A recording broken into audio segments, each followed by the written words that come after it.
Power Hour with John Lee. I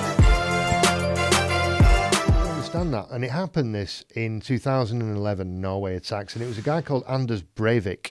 He had a few names, but the name we know now is Anders Breivik. And he was a strange little cat as well. Also had psychological evaluations on him when he was a kid, very young.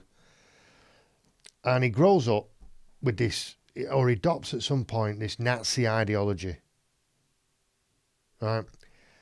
Which seems to be intoxicating to a certain kind of person. There's something about that, the iconography of it or whatever, that just attracts a certain kind of person. And what he does then, Breivik, is he writes a 1,500-page Aryan manifesto. And this is in 2011 he did the crime. So when would he have been doing that? I don't know, 2005 maybe? 2006. In the lead up to this, he was writing his manifesto. You know, Anders, you've missed it, mate. It was a long time ago and they lost. So the Aryan race, as nice as many blonde-haired people with blue eyes might be, the theory of the Aryan race was proven wrong. It's bullshit, mate. Leave it. But no, he decides to write 1,500 pages of bullshit. And while he was doing that, he was planning the attack, and he planned it for 11 months. So this is very different to a lot of cases where we see, before I was talking about Michael Ryan in Hungerford, it just seems like he snapped. That's the way it appears, that he just snapped. This guy planned it for 11 months, apparently.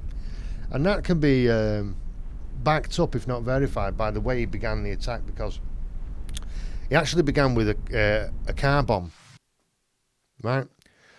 So he sets up this car bomb in the morning, and the car bomb blows up in the centre of Oslo and shakes the whole place. The people who were there, they're saying, is this a bomb or a terrorist attack or an earthquake?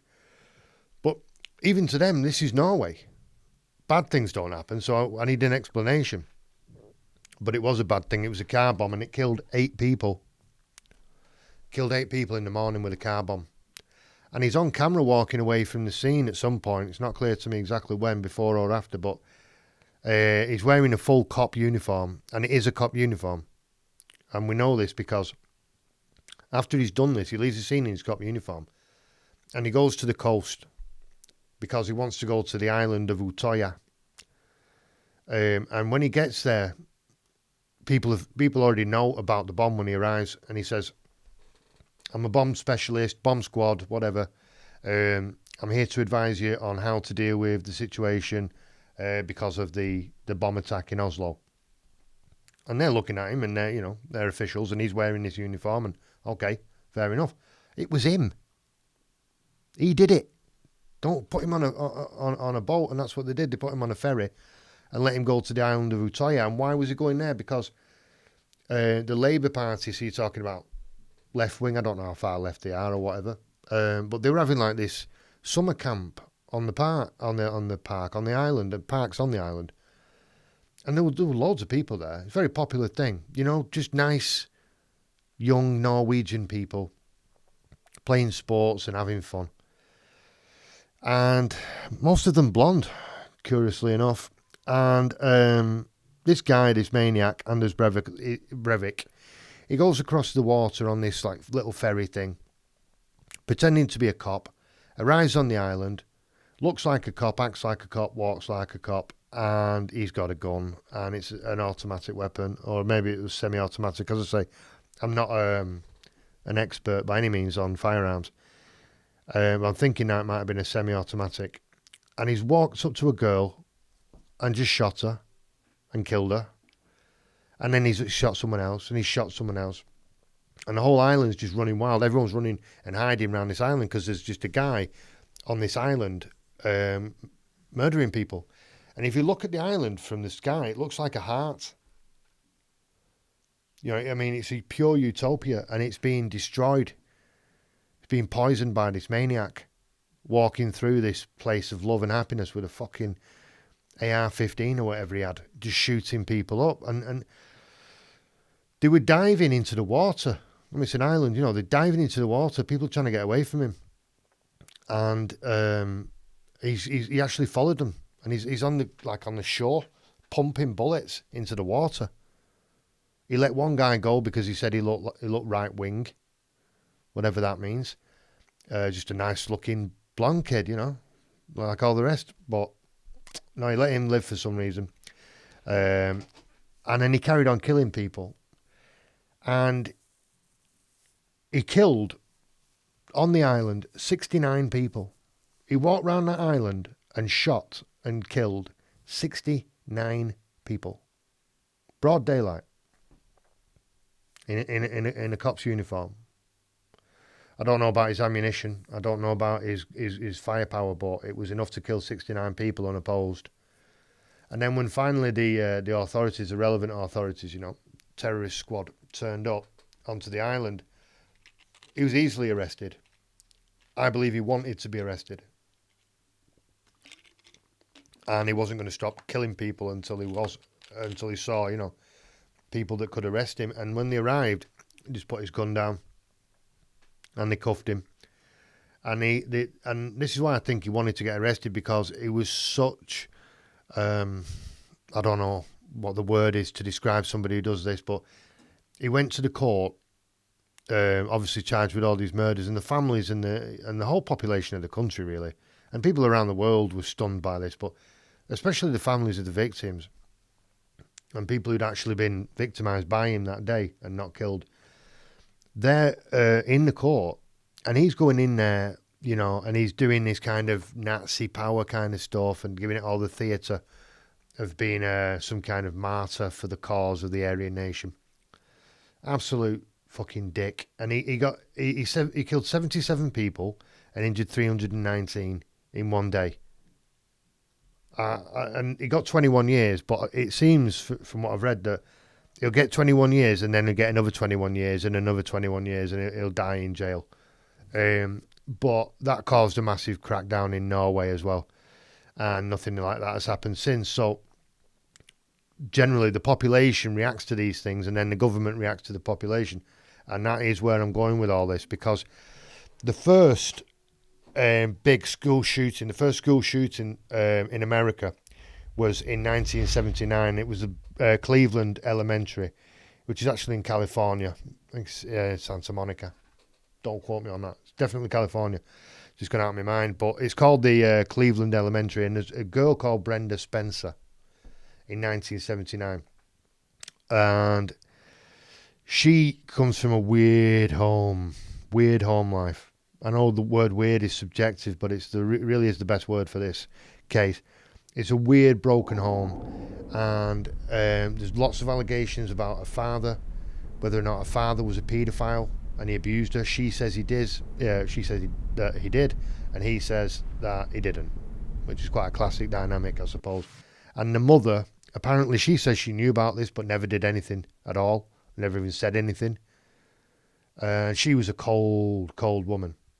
And she didn't want anything to do with Brenda Spencer or her siblings. And the father was a weirdo, definite weirdo. And as evidence of the weirdness of her father, he bought a rifle, not a powerful rifle, but enough to kill you, and bullets. So he bought a powerful rifle, powerful enough to kill people, and bullets, and gave it to his 16-year-old daughter for Christmas. Right. So now his daughter's got this gun. Brenda Spencer, she's got this gun and she's got boxes of ammunition. Now she's supposed to be at school. It's Monday and she's supposed to be at school. But she's not. She's in a bedroom getting high, according to her. And she gets the gun, she opens the window, and there's a school right in front of her house, which of course she knew. And she starts firing bullets into the schoolyard, into the playground, at little kids and at the teachers, sniper style. She's got a scope on it, the proper crosshairs and all that, looking down it and seeing kids magnified in front of you and pulling the trigger over and over again. She fired, 36 shots, I think it was. She pulled that trigger 36 times. This is a 16-year-old girl shooting little kids She shot one girl, miracle. It went through her arm there, like that, through her wrist, and came out the other side. Hit no bones, no arteries. I don't know how that happens. And the girl did just put a bandage on it. So that was a miracle of the day. That was wonderful. But I mean, it was just trauma. And she killed 2 people. One of the guardians who were there to look after the kids, and the headmaster of the school. And she injured 9, most of which were children, but she didn't kill any kids. That's a saving grace of just a horrible situation. And this case was famous because it's supposed to be the first school shooting, but it wasn't. So, there's always they lie about this. But the reason it was such a monumental case was because when the police arrived, and they couldn't believe that this little girl, this 16-year-old girl, was shooting up these kids. And they grabbed her and they said, "What are you doing? Why are you doing this?" And she said, "I don't like Mondays." What? And that's where the song comes from. The Boomtown Rats. Tell me why I don't like Mondays. Tell me why I don't like Mondays. Because that's what she said. That was her reason for shooting up these kids, because I don't like Mondays. What? So this is the girl, this is your daughter. You haven't noticed anything wrong with this kid? Because I take one look and think, nah, you're not babysitting for me, or whatever. She looks like a strange child. And you're going to give that girl a gun and ammunition for Christmas. Why? Well, he was asked about it. Why did you do that? And the mother says that he should be in prison because he gave her the gun. Which might not be a bad point. And he says, well, she used to target shooting or whatever it's called. He used to go up in the mountains and shoot targets. And she liked it. All right, brilliant. We'll give her the gun then, if you want to do that. There are plenty of responsible gun owners in the world. Give her the gun. Let her get to know the gun, feel the gun, carry the gun, get the weight of it and whatnot. Don't give her the bullets. If she's sitting in a house, why the fuck does she need bullets? And you gave her boxes of bullets, which she then fired into the school across the road. So she gets arrested. She goes to jail. Prison. She's in a cell with another girl who's actually younger than she is. The other girl gets released, and one way or the other goes to live with Brenda Spencer's father, the guy who bought the gun in the first place. She goes to live with him and marries him. And is that a condition of moving in? You can move in, but you know what I want, and we'll have to get married because you're only 16. It's just sick. Just fucking sick. And she's living with him, and she gets pregnant, and she has a baby. And so this is now Brenda Spencer's stepmother, this young girl who's younger than Brenda Spencer, a cellmate, is now a stepmother, living with her father, having a baby. So what the relationship is between all these people, I don't know, but it's very, very strange. And what happened after that? Well, she stayed in prison. And at one point, some kind of love affair she was having failed, and I'm assuming it was with a woman because it's a female prison, I would imagine, but I'm not sure. But anyway, the relationship failed in some way, and she got like a pin, and she just ripped tattoos. They call them tattoos, they're not tattoos. Just ripped words into her chest, freedom and hope or whatever. There's various versions of what she actually put, but she did do it because I've seen her testify to it in a bail hearing. And she killed 2 people and injured 9 when she was 16 years old. That's in 1979. And they say that's the first school shooting in America, which it's not. It was done in 1966 by Charles Whitman at the Texas University. He killed 16 people. So that's a lie anyway. So this, even if you say 1979, right, well, what's that then? What's that, 42 years we're on now? And what drastic measures have been taken to stop this happening again? We're in 2021. It's still happening now. This was 1979.